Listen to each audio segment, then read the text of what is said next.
Hi, I'm Sami Gardner, and this is the Career Kickstart Show. I am super excited because I have Adam Nicholson on our show today. Now, Adam, he has a very unique sort of way of going about finding what you want to do in both your life and your career and your business. He is a vibrational energy therapy and marketing coach based in Connecticut and also the host of the Help More People podcast. But that's just kind of a little bit of what Adam has done. And you know what, Adam, you're able to explain it a little bit better. How about you give us your elevator pitch?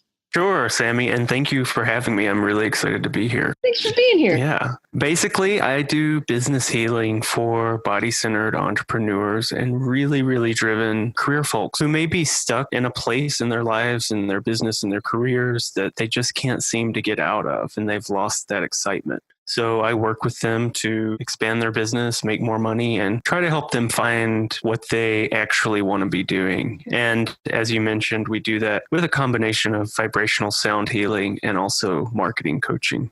Okay. And that's very unique how you work with people. For folks who are listening who might not know, could you explain what vibrational energy therapy is? Sure. For the most part, I work within two modalities. One is biofield tuning and the other is medicinal aromatherapy using the essences in the plants. Those really come in strong. And when I work with clients, we work with the plants intuitively to see what you need and where your body is. And they just have this really fantastic ability to find where in your body they need to go and what they need to unlock.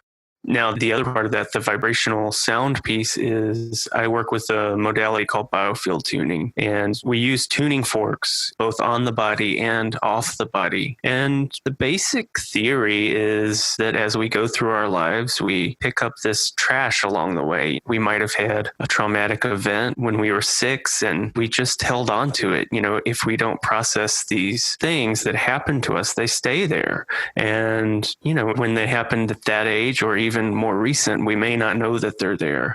And so with the biofield tuning and the tuning forks, I can use them out in your biofield, and you can find that energy that's not serving you. It's really creating a block in your growth, and it's taking up space. And the forks are really incredible because when you're running the fork in the biofield and you hit that energy that's not there to serve you, you can feel it in your body. You'll have emotions, your temperature will change. You might have memories just come flooding back all of a sudden. So that's a really strong trigger. But the other thing is you can hear it in the fork. So if you hit a piece of energy that's really scared, you'll hear that scared tone in the fork. And lastly is you can feel it. The fork will actually vibrate differently when you hit those pieces. And so what we do when we find that energy blockage, we just sit with it and work with it until we break it up, and then we reintegrate it back into the body.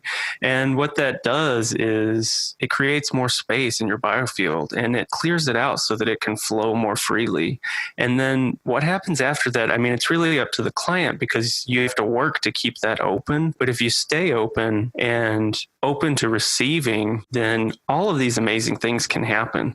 And depending on the intention you come in with, and I tend to work again with entrepreneurs and business folks. So, I mean, I've just seen really incredible growth in business. You know, someone came in and 2 weeks later had their dream job, which just landed in their lap. They didn't even ask for it. It's just they called me up and there it was.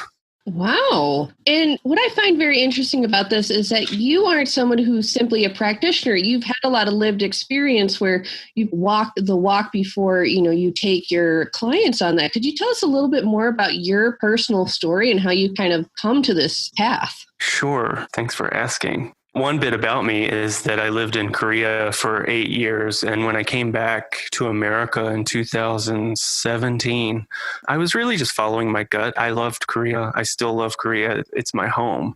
And I didn't really want to leave, but I was really listening to my body and listening to that intuition. And I just knew it was time to come back to America. The thing was, I had no plan. I didn't know what to do or where I was going to be.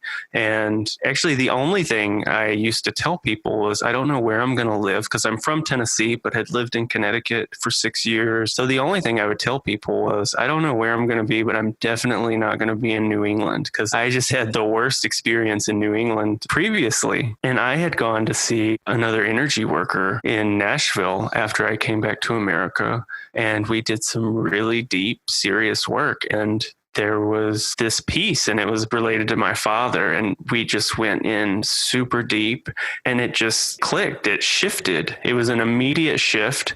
And I'm not even kidding, Sami. It was, I think, 2 days after that, I had driven to DC for a job interview, got offered the job. It was double the salary of anything I had ever had. I could basically choose my location, and I loved the company too. The funny thing was, I just felt like I wasn't supposed to take it and wasn't sure why.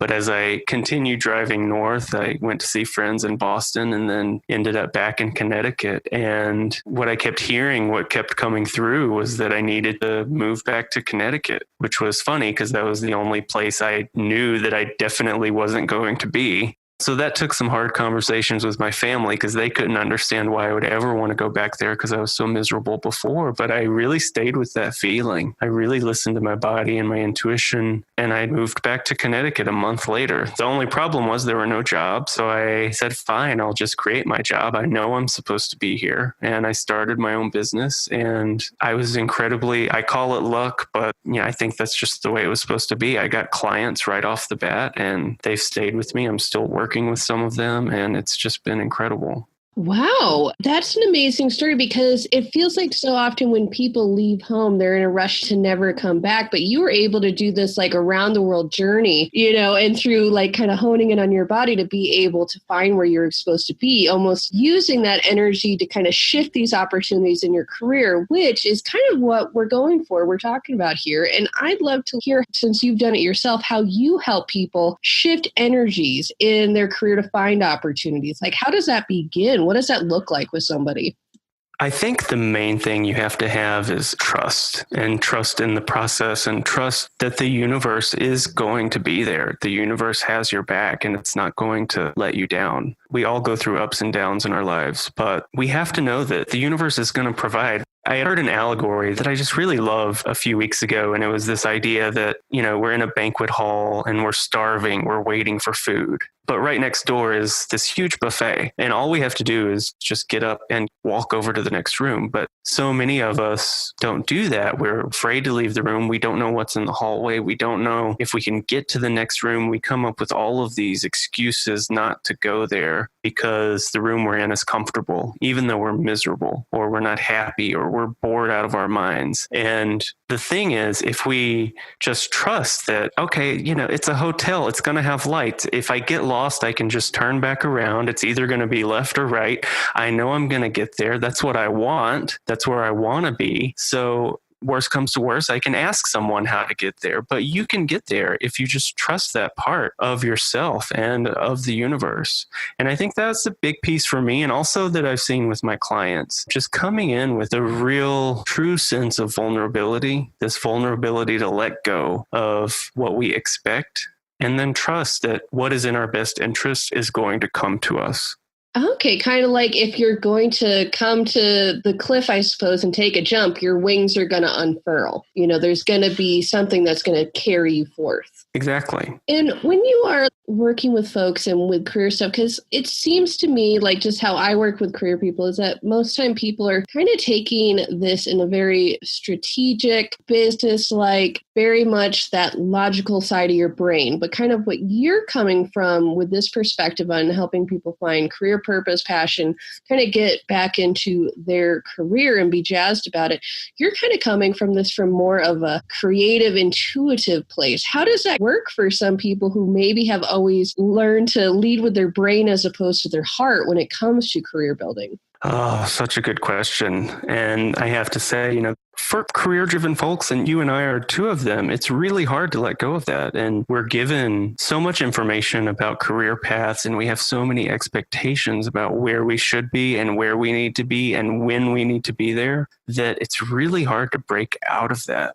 What I recommend to my clients is that instead of focusing about the position, think about your desires. What do you want out of life? And by that, I mean, my list looks something like, I want to be able to go back to Korea once a year, so I need the universe to provide me that much money to take 2 weeks off and go to Korea. I need to be able to afford to go to these trainings. I want to be able to take care of my mother. I want to be able to buy gifts for my friends. And these are all money related. And then so with that, I know what I want and I'm putting that out there. This is what I need right now. And I have to trust that the universe will provide that. And it may provide it in a way with a job that I never expected or intended. But I also have to know that that's the job that was meant for me. And I trust in that. And again, using my own self as an example, never thought I would start a business, much less go through all of these transformations into where I am now. But it's a constant effort to just keep listening and stay open to that. But you're right. I think it can be a real challenge for this career-driven set to be able to let go, to be vulnerable, and to put your trust into something else besides yourself.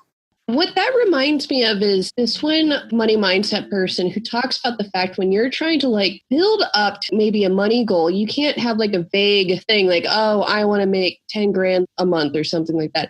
You actually have to create buckets of what you actually want, whether it's living in a certain place or paying down a certain thing or buying a plane ticket or something. Because if you don't have an actual concrete, this is an aim, then your actual goal always kind of feels really intangible because you don't have something very specific that you're going towards. That's kind of what I'm getting from this. Do you feel like, because I find this sometimes when I'm trying to get people to find a firm goal, they almost sort of defer and they're like, oh, maybe I'm not worth that much or something like that. And you almost have to convince them of the fact that, yes, you can ask for these things. You know, how do you deal with people who almost feel like they shouldn't ask for stuff? Another big one. It's huge because until we can have that honest discussion with ourselves about our value, none of this is going to happen. You know, and that was the big breakthrough that happened for me when I came back to America, was suddenly removing that limitation that I deserved to live in lack. And once that was gone, everything else started pouring in. And I think it's very, very common. And with almost every client, we have the conversation of, you know, what do you need for your business? What income do you need? You know, this is usually in one of the first meetings. And they'll put down a number like, where are you now? Where would you like to be? And it's usually some tiny increase. And I just ask, does that amount of money give you what you need to do everything you want to do? And almost always the answer is no. So why didn't you choose a number that can get you everything that you need to live the life that you want? And it's such a struggle to break through that. And that's where, you know, you can talk about that in strategy meetings till the cows come home. But I don't ever see much movement, honestly, in strategy meetings. And that's why I bring in the energy work, because with the biofield tuning or other modalities as well, you can go in and you can find those pieces of those blockages that the client doesn't even know are there. And you find it and you shift it. And the next day they have a huge breakthrough. And it's usually much more in-depth and requires a lot more continued work. But that's where I think the energy work is so valuable in helping people get past those patterns and helps them really reprogram their soul. You know, when you were speaking, one thing that came to mind was a quote that I've always liked, which is magic is just knowing what you want and letting yourself have it. When you are working with folks and they start seeing the fact that when they're working through kind of their inner stuff, they're spanking their inner child, they're giving it a hug, they're working with their energies, do you find that sometimes once they start getting some success, that they get a little nervous? I've noticed that with some clients before, where you almost have to keep pushing them through just as hard for success as when they deal with failure. How does that feel? Because sometimes people are more comfortable with failure. Right. I know, as funny as that sounds, that is true for some of us. And you're absolutely right. A lot of times success comes in and we're not sure why. And then we attach it to the most recent thing we did. And then I'll have clients who rearrange their complete strategy based on the most recent thing they did because they think that's what brought in the money or their new business. But it's so much deeper than that. And you're right, it requires so much continued work because once you reach a new level of success, once you up level to that point, there's going to be new fears waiting for you. You know, we're never done with this journey. And every time you take a step forward, there's going to be something else that rears its head and you have to keep working at it. And it's really hard because you have to stay really focused and intentional about the work and about your worth. That's one of the easiest things to go because, we could be having a bad day and someone gives us a bad look and suddenly all this self-doubt comes rushing back in. All of these old triggers that we thought we had worked through come back, and you have to pinch yourself and say, no, this is not me. This is the old me, but it happens. Yeah. And it's interesting when you talk about the fact that it's that one insult or that one failure, that one thing that, can make all those other successes seem so pale. They have a saying in the Army that one dumbass is worth 5 attaboys, where once you hit people with that criticism, it makes it so that that's what we focus on. Like when you go to Yelp and you look at reviews, you're not looking at the one that's like, oh my God, the dish of the day was fantastic. You're looking for the one person who's like, I had like a dirty spoon or something like that. That's what people are always seeking. They're looking for that confirmation bias of the fact that they suck, which is why it's good that they have maybe some energy work and some blockages to work through. But for people who maybe are at the beginning of this journey or they're listening to this and they're getting intrigued, what is one good action step that they can take to be more aware of their own energy or think about their energy in a different way?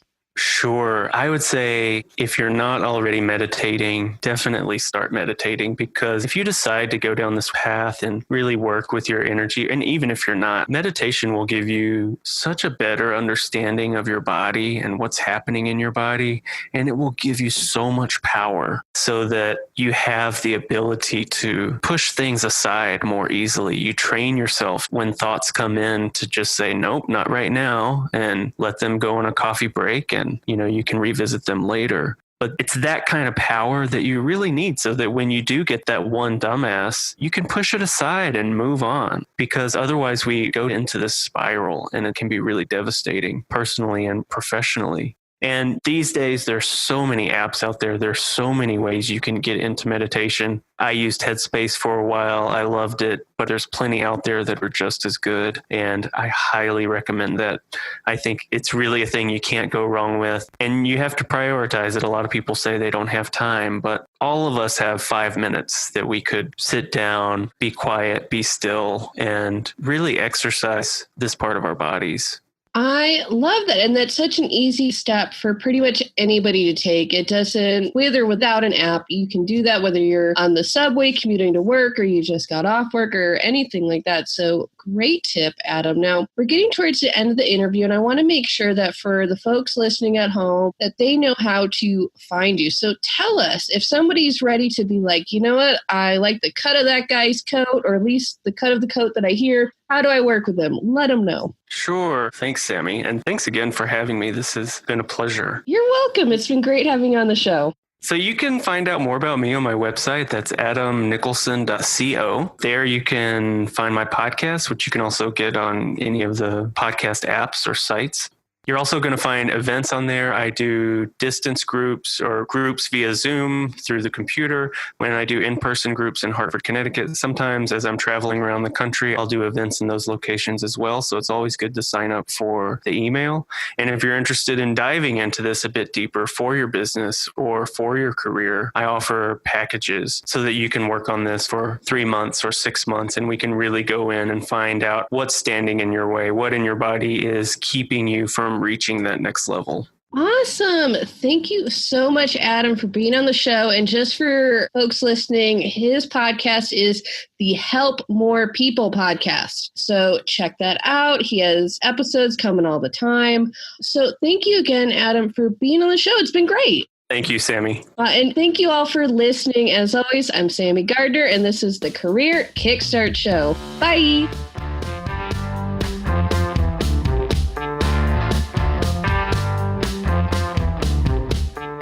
Change your career, change your life at CareerKickstartAcademy.com.